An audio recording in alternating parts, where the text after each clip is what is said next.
Hey guys, if you're looking to buy or obtain a fitness studio space, you're probably realizing it's a lot of money. There's a lot of cost, there's a lot of risk involved. One way that we can mitigate those risks is through something called a second generation studio space. This is a space that's previously been another fitness concept or maybe just built out in general. It's got some restrooms. This is a really great way to keep down cost. So let's dive into this concept in a little bit of a longer video today as we talk about second generation studio spaces. First off, leasing a studio space is a big, very costly project. You've got potentially hundreds of thousands of dollars in capital needed to build out this space. There's cumbersome licensing, there's permitting processes, there's architectural and contracting details, and plus that the timeline on a new built out space can be several months. I've even seen spaces take up to a year to get built in the concepts that we've worked with. And so a studio space that maybe is already built out, that's partially ready to go and needs some renovations, could be an appealing space for you.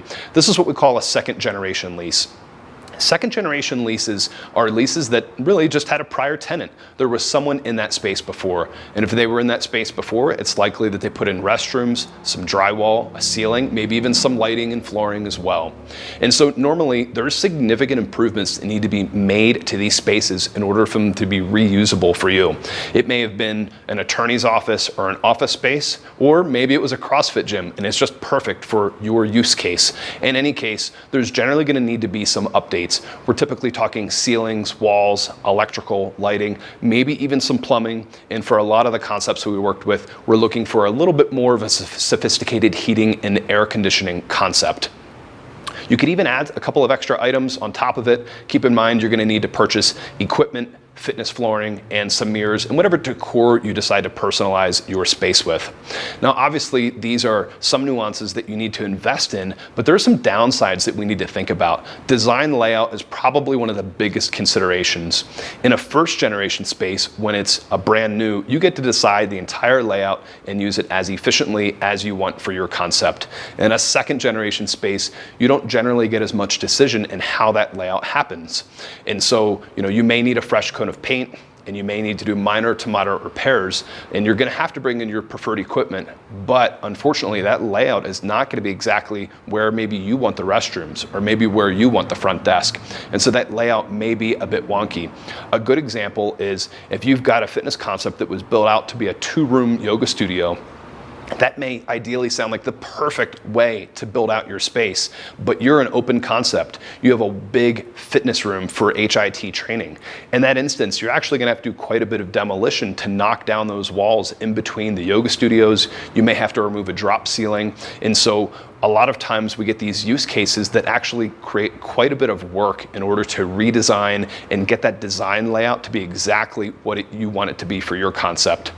On the flip side, I would say that putting up walls are a lot easier than taking them down.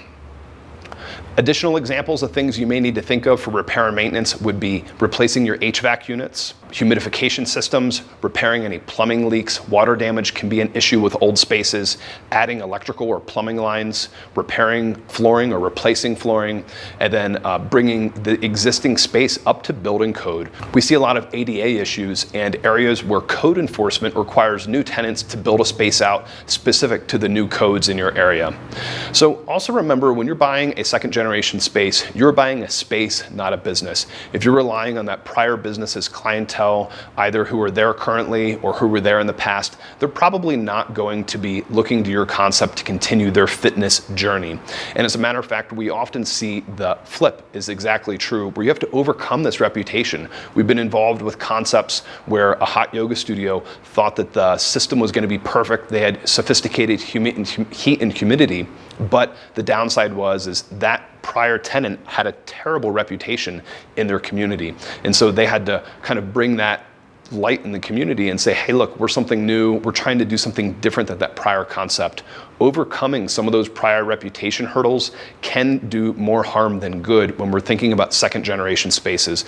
But just remember that members who've had a not so great experience, you can win them back. You just need to serve your community and do what you do best, which is delivering an awesome member experience. These are some of the things that we think about when we're talking about second generation spaces. We would encourage you to work with your advisors or your fitness CPA to look at the nuances and make sure that a second generation space is right for you. It may be appealing to have the low cost and the less risk involved, but there are a lot of risks that come with owning a second generation fitness studio space, and you want to make sure that it's the right space, not just the space that's available at a lower cost. We hope you got value out of today's video. If we can help in any way, please let us know. We'd be happy to chat.